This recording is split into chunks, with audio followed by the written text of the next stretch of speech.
Here are the three least favorite books I read in 2025. So I read 20 fiction books in all. These are my bottom three. My first one is totally my fault. I did not know what the format and the author's concept going into this one was. So I'm going to get a lot of hate, but is The House on Mango Street.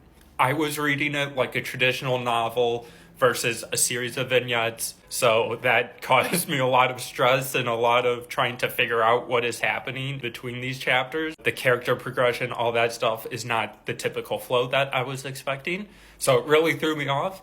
But I am going to reread it again this year now that I understand what it is. And I expect it to be much higher on my 2026 list. Second to last on the list is Tinkers. This one is very well regarded, and by the description of it and the reviews, I was really excited to read it. I thought it was going to be great, but I just did not vibe with it.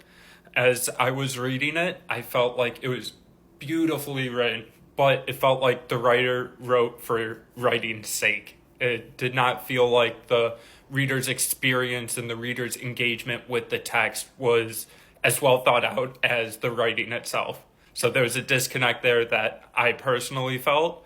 And also my bigger critique of it is it takes this whole big chunk in the beginning to set up the scene, to set up being inside the body of this character. And then the rest of the story goes into something else. There's a whole bunch of time spent at the beginning that sets up the future of what's going to happen and the outcome.